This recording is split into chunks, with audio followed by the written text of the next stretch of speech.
All right, we're back with In Law and In Love, featuring myself, Cacy, and Abria. and today we're going to be talking about self-care. So we both done a little research ourselves, but so today we're diving into a hot topic that's everywhere: self-care. We're going to be talking about if it's biblical or selfish. Or is it something we actually need to survive and thrive in today's world? So let's talk about what it means to be both Gen X and Gen Z and how faith fits into the mix. Yeah. All right, so the first question is, when you hear the term self-care, what do you think, or what do you think Gen Z thinks about self-care? Yeah. So what I think that, what I think about when it comes to self-care is a long time, like, I guess giving more glory to God in that a long time, focusing on God, doing anything you need to get done personally, just, I guess, taking care of yourself mentally and physically, maybe like resting. But what I think Gen Z thinks of self-care is just, I guess, attaching more to social media, like spending a long time on their phone, video games. I guess something that they enjoy more so they would use in self-care rather than possibly like doing things that can actually be productive to their self-care. Do you think self-care is one of those things that you guys grew up with, or did it come to be like at some point in your lives? Like, was self-care always a thing? Or do you feel like it's something that's been more like talked about recently? I feel like talked about recently. I think growing up, that wasn't really something spoken on, at least in my experience. But I think as we became adults and started working and with school, it became more of a priority. Yeah. I think it's pretty much the same thing with Gen X. Self-care wasn't a thing for, I know, my mom or my parents. It's kind of just like you work, you grind, you hustle. And I think that's the same thing for most Gen Xers. We grew up, self-care wasn't really a thing. I think our generation definitely got to like play more. And not to worry a lot. We got to do a lot of extracurriculars and things like that. But I think going into adulthood, self-care wasn't talked about. It wasn't really a thing. But I think as we've come into our 30s and stuff, I think people have brought on more self-care things or talked about self-care. Like with vacations and with massages and with getting your nails done and taking time for yourself. So I definitely think it's something that wasn't a thing, but then has become a thing. Probably in the past 15 years or so. Yeah, for sure. Yeah. So, did your mom do self-care? Do you feel like she did it? Oh yeah, I think she did a lot. Okay. I never put it into practice until I became an adult, but I would see her do a lot of things for self-care because she was a single mom. Yeah. So she did have a lot of moments where she focused on herself. Okay. Rather it was like sewing. She did a lot of like designing type things. Going out. I think that was what she chose for self-care. Yeah. I mean, my mom. Did she do self-care? I mean, I think she shopped. Yeah. I think that was the basic thing that you used to do, like with shop and do things like that. But, I mean, and she always got her hair done and things like that. So I think that probably was her self-care. Yeah, that could be. But it definitely wasn't the level of how we think, of self-care. I agree. Yeah. Do you think your generation sees self-care as like an essential thing, or is it like a priority? I think they see it as a priority. Yeah. Even sometimes myself, I see it as a priority to have some type of self-care. Yeah. But I think that there's some people who consider it a priority, and then there's like people who sees it as a way to get away from certain things, to escape certain situations, I guess. Whether it's like work or hanging out with friends, they use it as an excuse sometimes. Yeah.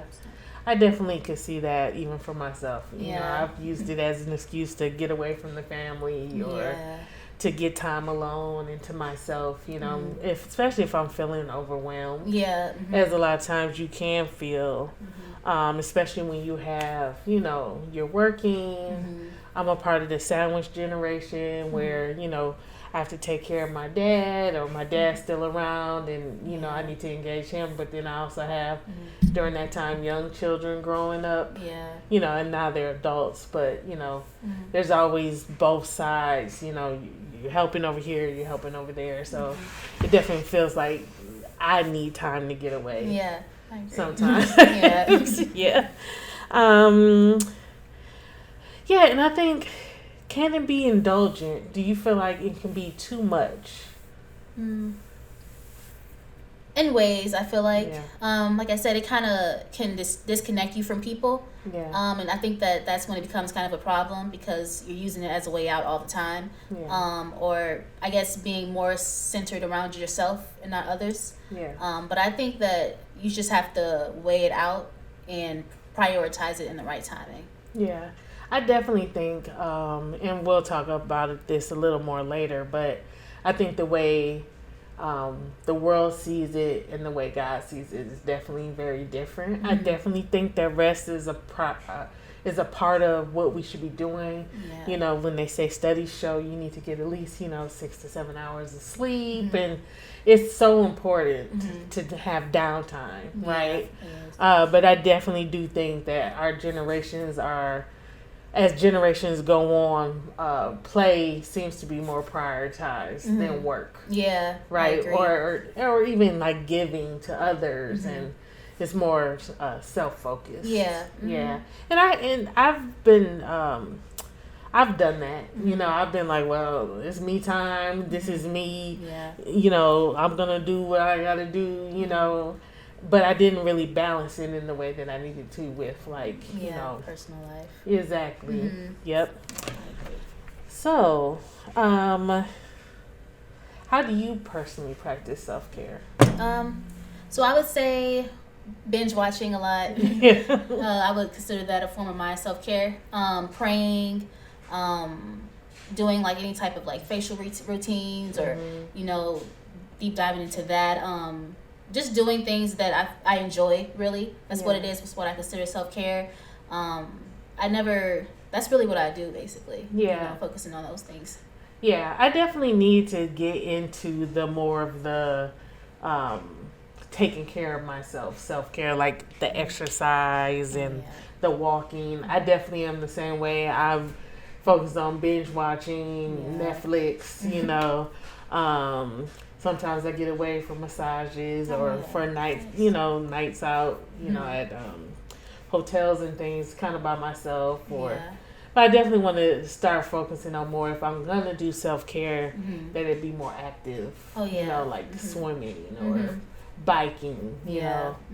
I feel like that probably would be a more productive way. Yeah, I think so too. Prioritizing your health too with it, you know, that's a part of self-care. Exactly. Have you ever felt guilty for taking time for yourself?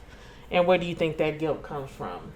I have felt guilty, but I think that where it comes from is me knowing that it's wrong for the reason that I'm taking self-care. Yeah. I think to get out of situations or even just calling off work and, you know, using that as an excuse to take care of yourself that day, but then in actuality it's just you not wanting to go to work. So I think that I do prioritize it, but I feel guilty when it's for the wrong reasons, when it's not actually me trying to, you know, do self-care, do anything that's going to better myself. So yeah, I definitely feel the same way. You know, I don't really get physically sick a lot, so I use my, you know, sick days for mental health, wellness days, and a lot of times it's just that I don't feel like going, and that can be a valid reason. But like you said, then if I'm going to take the time, then I should actually take the time to do the things that are going to help me to feel better. Because I think sometimes if I binge too much, and typically with binge watching TV comes eating too much and doing things that are going to actually have the opposite effects of what you're really trying to do, which is to get in a better mental space. And a lot of times getting in a better mental space takes getting into a better physical space, right? Yeah, and you have to do it. I feel like if you don't do self-care when you're supposed to do it, then when are you going to do it? You know, because you're not going to do it when you're working or school or anything like that. So you just have to, you know, take some time to do what you want to do, but then actually doing self-care as well. Exactly. I agree. So do you think the modern self-care culture focuses more on healing or escaping? And I think you've been saying escaping. Yeah, I think so. Yeah. With my generation, I see it more as escaping. Yeah. Like, I think a lot of people have a lot of anxiety, Yes. social anxiety, and they use that. I myself struggle with it as well. Yeah. And sometimes I use it to escape because I'm not comfortable, I guess, being around a lot of people at times. Yeah. So I'm trying to break out of that shell, but I think that some people do use it as escaping rather than actually trying to heal themselves. Yeah, I think generationally this is probably the same. Yeah. I think, I see a lot of anxiety in my friends, and I know as a perimenopausal woman, a lot of that is the fluctuation of our hormones. That causes anxiety, because I know I've struggled with anxiety too. But I definitely do notice in the younger generation there's a lot more anxiety early on than I remember being in my friends when we're in our teens, in our 20s. We were so carefree. I mean, almost too much, right? Yeah. Like, being too carefree can get you into trouble. But the level of anxiety that I see in the younger generation, especially the girls, is alarming. Yeah, it is. Yeah. Yes, I think we all need to focus more on healing. What's the difference between self-care and selfishness, do you think? Or what can make self-care selfish? I think you can make it selfish when you're, I guess, taking time away from someone else. Like, say if you plan to go out with someone and then you decide you don't want to just because you don't, just because of no reason, not like an actual reason behind it. I think that's when it becomes selfish. I think you have to not only value yourself but other people's feelings as well. I think that's when it becomes selfish, or when you just make it revolved around just you and not anything outside of that.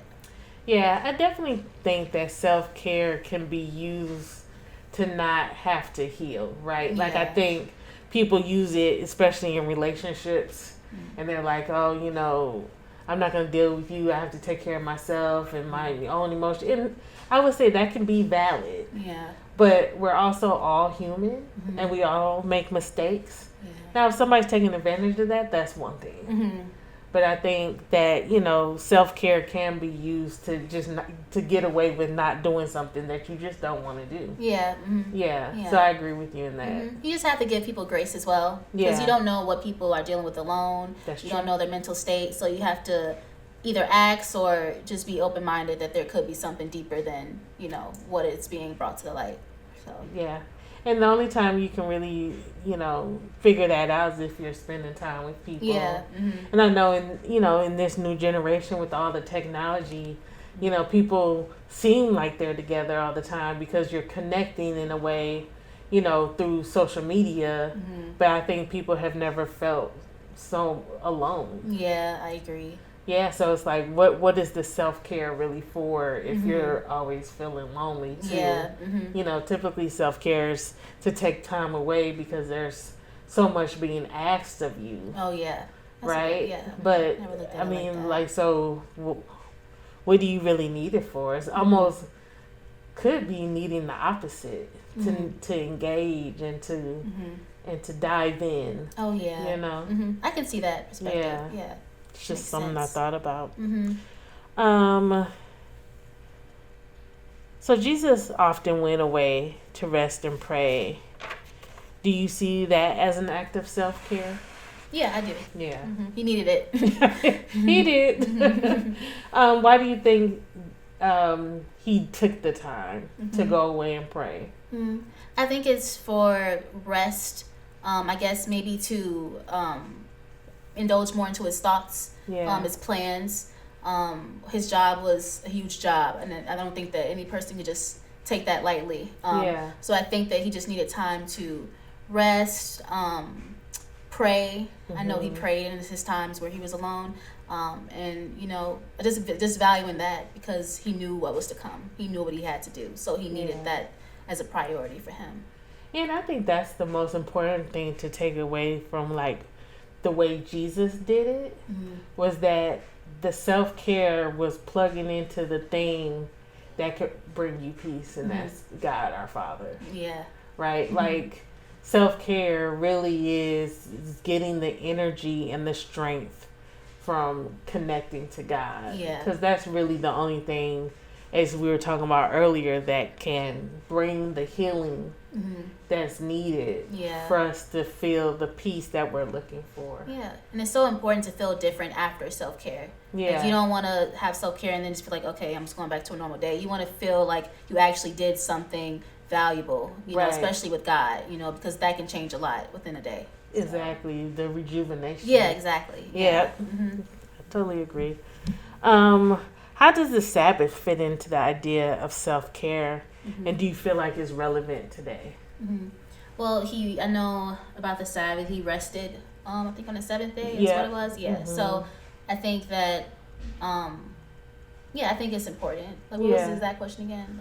Like, how does the Sabbath fit into the idea of self-care? So I guess it's kind of like you said. So God created the earth in 6 days and then rested on the seventh. Yeah. And then in the Old Testament, they had the Sabbath where they weren't supposed to work on that day.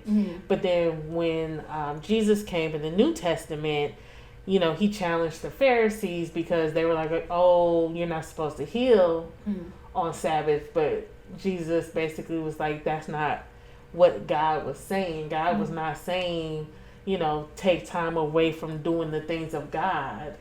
He was saying take time to, you know, not labor, but doing the things of God is not labor. Like those are the things we should be doing. Yeah. So I think the idea is that so when we're talking about Sabbath and self-care, like, is it the Sabbath, I guess, of the Old Testament? Should we be thinking about it like that, or should we be thinking about it how Jesus thought about it, where it was like, yes, you take the time, but you don't take the time away from doing the things of God? Because even in the New Testament, you know, they were going to church on the Sabbath and things like that. So even that, like, do we see fellowshipping and connecting God's people as self-care, right? Yeah, I think it is. I've even myself experienced, like I said, I'm trying to get out of my shell more interacting. An experience I had recently was maybe I felt down and then, you know, I was going to hang out with a friend, but I was feeling down, but I was like, you know, I'm still going to go. So me going made me feel completely different than what I felt before. So I think that fellowship can be a part of Sabbath. Because that also can be a form of self-care, interacting with other people, like you said, because some people just use self-care as just doing, you know, things alone, but sometimes you have to do the opposite, interacting with people, because that'll help. So. Absolutely. And I think, again, taking it back to kind of what I was saying earlier, I think social media can really be a tool to separate us from each other when we're going to have to, like, you know, go away from the culture in that sense of like turning our social media off and actually connecting with people in real life, especially as Christians, especially connecting with people who are trying to live their lives out for God and being refreshed in that way. Yeah, I agree. What scriptures help you set boundaries or prioritize rest in a healthy way? Do you have any scriptures that you would like to share? Yeah, so I wrote down earlier Luke 5:16. It said, but Jesus often withdrew to lonely places in prayer. I think that I related to that scripture because I need to have a long time to pray. I can't pray in public places or anything. Sometimes I just need to be alone with God and feel close to Him and feel Him in the same room with me, His presence. So I would say that's what I've been using recently in self-care. It's just taking a long time, truly praying to God, getting on my knees. No distractions around me, no music, no TV or anything like that. So I would say I just want to do more of what Jesus did. And, you know, be more like Him while doing that. Yeah, I definitely am terrible at that. I'm terrible at putting my phone down. And then just taking the time to connect with God. It is hard.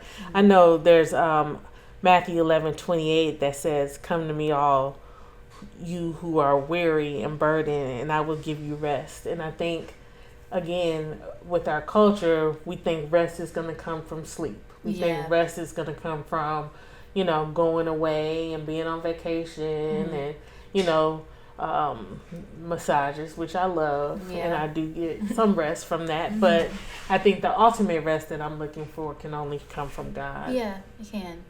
Yeah. All right. What makes self-care hard to maintain as a habit in your current season of life? I would just say the many distractions. Yeah.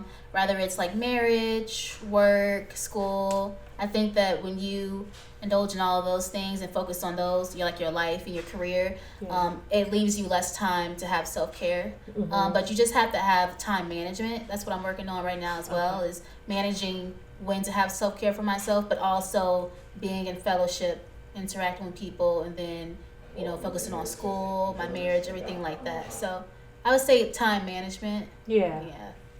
Yeah, I think it's the same. Mhm. I think time management is a really big deal. Mhm. And so, what advice would you give to someone who thinks taking care of themselves is selfish or unspiritual? Mm. I would say give yourself grace. Yeah. Truly understand what it is to have self care. Look in the Bible, what Jesus did for self care, and then realize do you feel guilty when you are taking time to yourself? Mm-hmm. Think about why you're feeling guilty, Mm-hmm. but don't you deserve self care for yourself. You shouldn't feel ashamed about it. But like I say, you just have to realize when the right time is and when the right time isn't, and what you're taking yourself from, and what you're doing in that personal time of self care. So. Yeah, I definitely agree. I think we have to see the example that was set by God and by Jesus. God had 6 days of work and then took the seventh day of rest. So I definitely think if self-care is more of what you're doing than other things, Yeah. then it probably could be a little bit selfish. Mm-hmm. But I think if, you're giving of yourself, you're working hard, everything else is taken care of, that definitely self-care. Oh yeah. Shouldn't be seen as selfish at that point. Mm-hmm. And I think as a Christian, we also have to make sure that our self-care aligns with the scriptures, by making sure we're taking that time to connect with God. Yeah. It's Yeah. very important. How can self-care strengthen your ability to serve others? Well, I think when you have those times of self-care, you start to understand yourself more. You start to learn more about yourself, realizing what you struggle with. Yeah. I think that once you start putting more, work into yourself, learning about your mental health and everything, that's when you can have a better output for other people, Yeah. helping them with what they struggle with as well. So I think that self-care can be a main focus of focusing on mental health. So once you focus on your own mental health, you can help other people as well. Yeah, I think that's perfectly stated. Yeah. Yeah, we can't help you can't help others if you can't help yourself. Yeah, exactly. So definitely, I agree with you. Yeah. How do you check yourself to make sure your self-care is God honoring and not just escapism? How do you check yourself?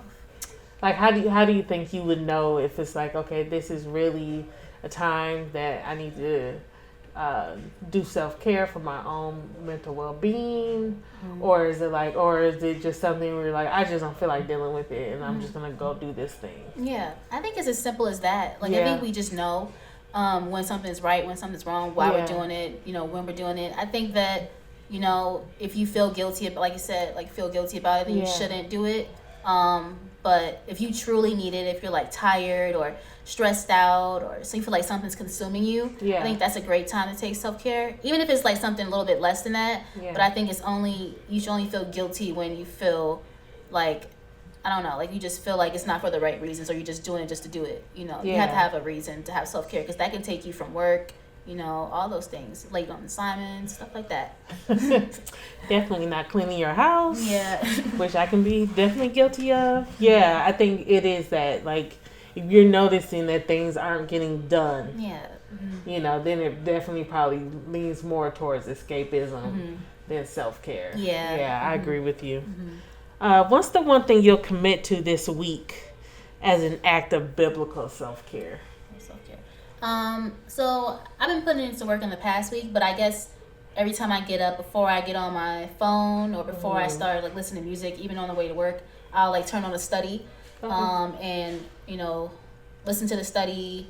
When I have a long time, write, journal, anything like that before I start, being on my phone and interacting with social media and stuff like that. So I would say being more consistent with that, and then spending time with God more, but more consistently, because I'll do it like every other day in a way. Okay. But I want to do it more consistently because I feel like that would help a lot. Yeah, I think that's great. I think I'll and we'll follow it with each other next week at the start of our next podcast. But I think I'll take that on too.